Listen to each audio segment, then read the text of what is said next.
speaker is Vanessa Collins. She's been a Toastmaster for 18 months.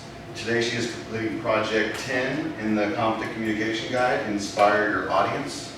Her goal is to challenge the audience to achieve a higher level of belief or achievement. Her title is The Truth About Your Comfort Zones, and her time is 8 to 10 minutes.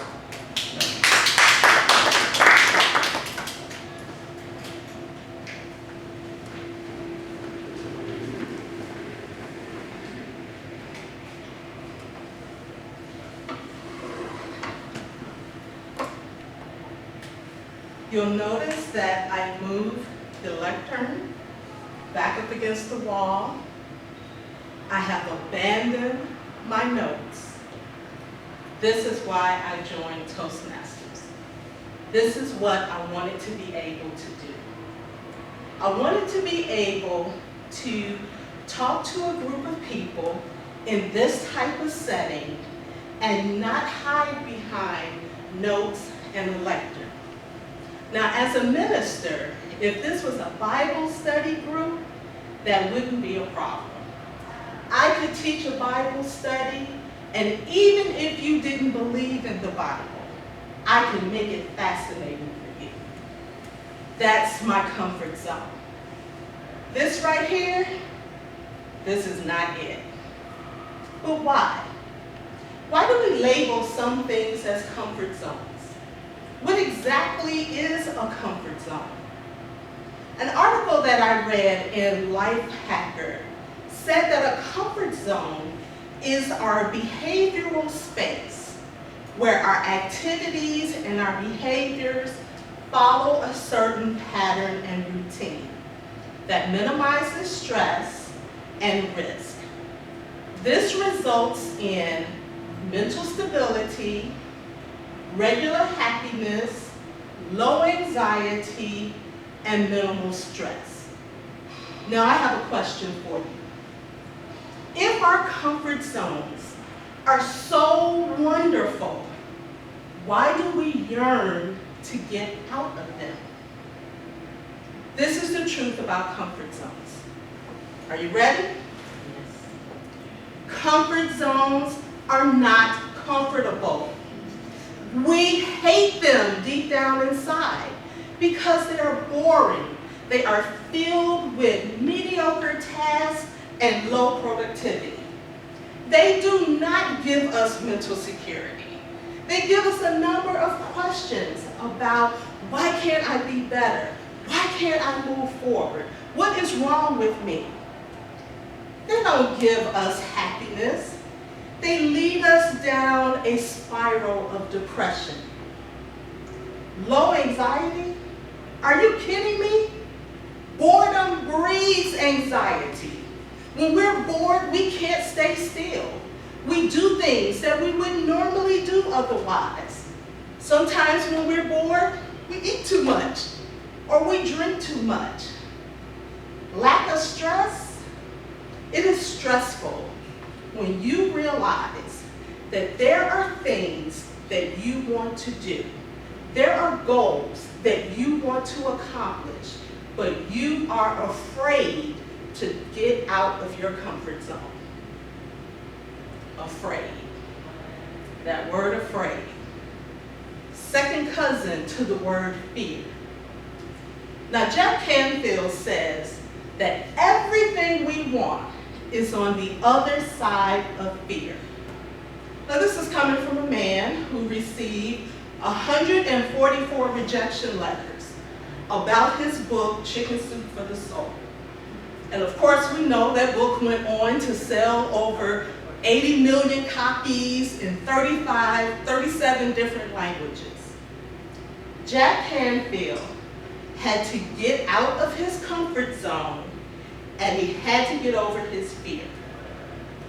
Now, there are 3 fears that I think bind us and trap us in our comfort zones.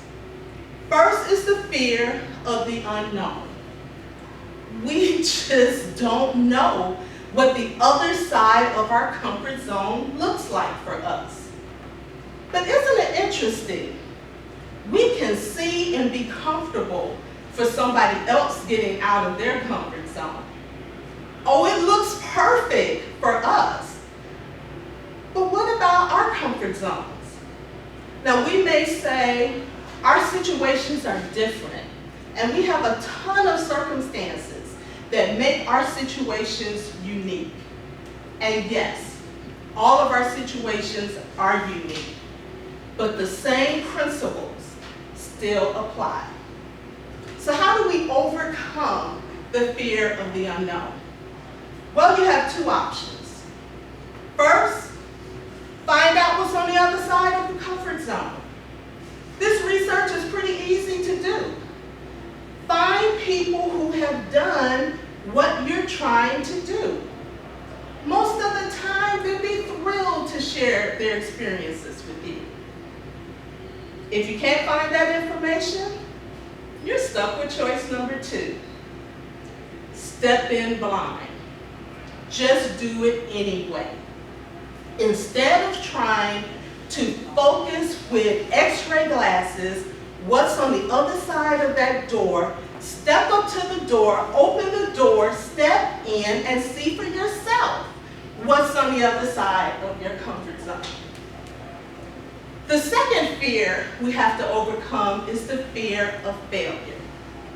We hate to fail, and we have such a negative perception of failure. But this is that area where if we step out of our comfort zone and everything doesn't line up perfectly, we declare failure and we say, okay, that's it, I'm done. But this is another area that we judge other people different than we judge ourselves. What do you really think about people who try something different and they fail? Do you think they are horrible people and complete idiots? No. Most of the times, depending on the circumstance, we applaud their efforts and we encourage them to keep going and to not quit. How do we get over the fear of failure? Well, I think there are 2 keys for getting over the fear of failure. One is getting a new perspective about failure. Thomas Edison said, I have not failed, I have just found 10,000 ways that will not work. Robert Kennedy said, only those who dare to fail greatly can conquer greatly. The fear of failure. Failure doesn't mean that it's never going to work out. Failure just means that the method you're using today is not necessarily the right method to use. Check it off your list and move on. The second key to getting past the fear of failure is understanding the worst case scenario and putting it into perspective. Most of us think when we fail, the world is going to crash in on us. Now, while failure may not be the desired result, most of the things that we do not have immediate catastrophic consequences. For instance, what is the worst thing that can happen to me up here right now? I've left the lectern, I'm feeling a little nostalgic about it, I left my notes on the table. What's the worst thing that could happen? My mind goes blank and I forget the rest of my speech. Okay, so what? That means I can get a terrible evaluation and you guys will think I'm a horrible person. Is that likely? No. I may get an evaluation that lists a number of things that I need to do differently, but are you guys going to really think I'm a horrible person? I don't think so. The other fear we have to get over is the fear of success. Yes, we are afraid to succeed. Why is that? Because that means that we have now raised the bar in our lives. That means that we can no longer use the excuses that we have come to love. Since I have hit that green light, It means that I can no longer say, I can only do a speech with notes if I'm in a church environment. I now have to step up and rise above that. How do we get over the fear of success? Well, we have to realize what it is about success that scares us. Sometimes we are afraid of what other people will say.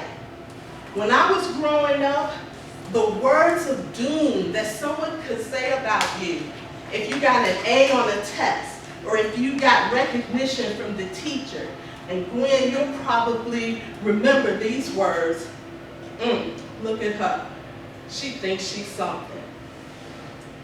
As a child, we would try to downplay our success, but that's a childish behavior that we need to leave behind. We need to embrace our successes. Doesn't mean we need to be boastful and brag, but we need to embrace those things and never belittle them. So I ask you, what do you need to work on to get out of your uncomfortable comfort zone? Are you afraid of the unknown? Find out what's on the other side. Are you afraid to fail? Learn from it and move on. Are you afraid of success? Own it and be proud. Remember what Theodore Roosevelt said during his first inaugural address. Only thing there is to fear is fear itself. Mr. Toastmaster.